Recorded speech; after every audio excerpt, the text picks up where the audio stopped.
Welcome to a new season of the Lemonade Car Show.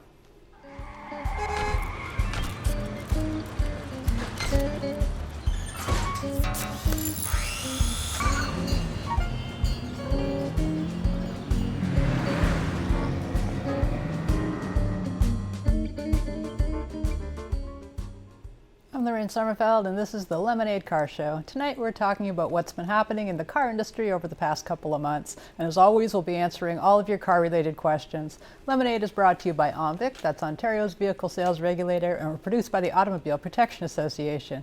The APA fights for you, the consumer, and provides information and news on all parts of the industry. Visit our website at apa.ca or reach us by phone at 416-204-1444. Joining me today is John Raymond. He's an industry consultant and APA advisor. And Chris Muir, he's a mechanic with AutoWorks Off-Road in Oshawa. Later we'll be joined by Ellie Melnick. He's the owner of Start Auto. We have a full hour of Ask the Mechanic tonight. Give us your calls, 800-968-7836. Welcome back, gentlemen. Thank you. New We're season. here. Yeah, new season. I have had the loneliest summer without you. Oh, I didn't think I would make it. I would say the same thing. How about you? I've had a lonely summer. It's been I've lonely. been missing it. It was a hot summer, that's for sure. My, it was a hot summer. And thank God we're into fall. Yeah. Well, you know. No. I had winter Well, I tires don't put know. on one of the cars today.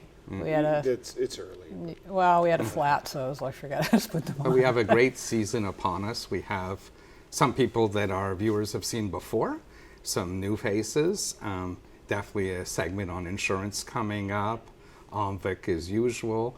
We have a winter tire report that if you can't wait for our TV broadcast, it's on the apa.ca website. It's already up. It was up a couple days ago. Good. And we are going to be featuring our Ask the Mechanic section more prominent this year. So we definitely need phone calls. Call in. There's no such thing as a crazy question. Well, you can there try are. us, No, though. we like the crazy questions. I mean, And what we've, and this is kind of a segue into Ask the Mechanics, what we've seen at the APA this past summer is, of course, we had intense heat this year, humidity, we were thrown everything. And we had a lot of people calling in with major problems this year, whether it was engine, transmission, cooling problems. And we were asking ourselves, what are the reasons for this? Some of them were definitely related to manufacturing or poor quality, and some of them are covered under recalls. But the other is lack of maintenance. There's a significant amount of lack of maintenance in the industry by consumers, that they say, oh, this is a great car, I just bought it, I don't need to do my oil change. well, I it's don't a have to check teeter-totter. the You got to tire." do your side of the equation, and we tell people this all the time. You can't just expect. I mean, I think manufacturers could do a better job, frankly. A lot of Yes, I times. do too. They But wait too long to pull a recall sometimes, but we do have an obligation other than put gas in it. Well, I think both sides do, Yeah. but definitely consumers should be doing their oil change, visually inspecting their tires, checking their tire pressure, and the problems are profound. If you don't do your maintenance at the end of the term of your warranty, you start having large problems, and the brand or the manufacturer, let's say whoever the brand is, will say, well, what maintenance did you do? Because we'll cover you if you did your share.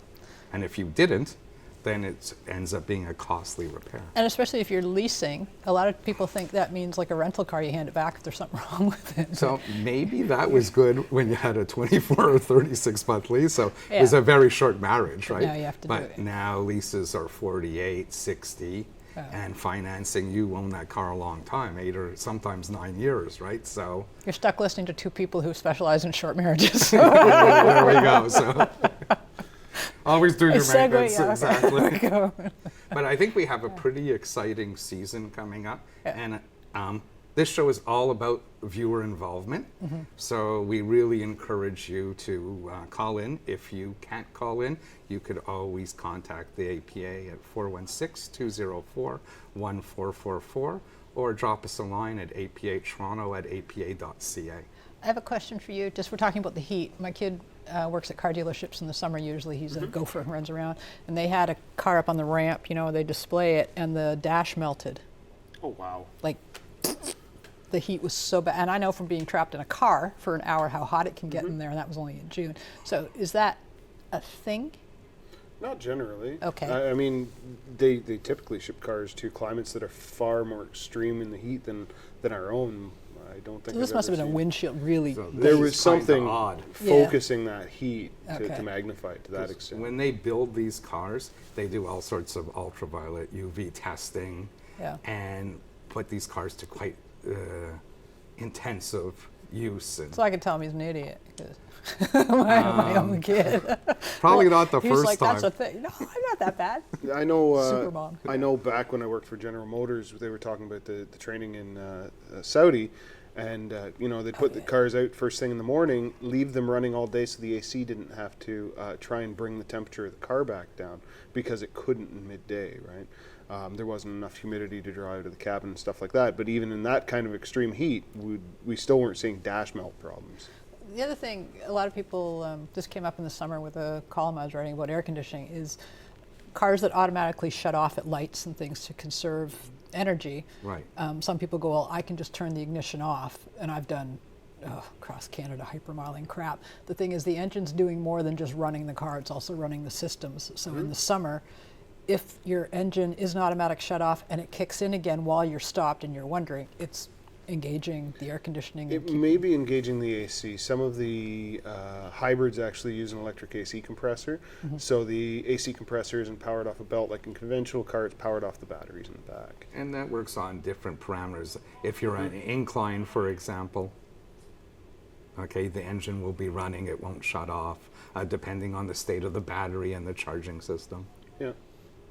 And again, with something that shuts off automatically, a lot of these systems that rely on heat or belt driven have been moved to like an electric heating element, same as your water heater at home, electric motors to control the steering, to control the AC compressor, stuff like that. And if you're in a high demand situation where you're running the AC in the stereo and you're turning the wheels slightly and you need that extra bit of current, It's gonna it's come got on. to kick the motor Yeah, back it's on. gonna So a do lot that. of us don't read our owner's manuals, so there are a lot of things that we could do on a hot day. Roll down the windows for 2 minutes to let the hot air out, bring the windows up and run it on recirculate, so you're not bringing in hot air to air condition through the car. I had a car a few weeks ago, and the electronics failed on it. Found out the hard way. Windows wouldn't go down. Heat and air weren't working. And I had to drive it to return it.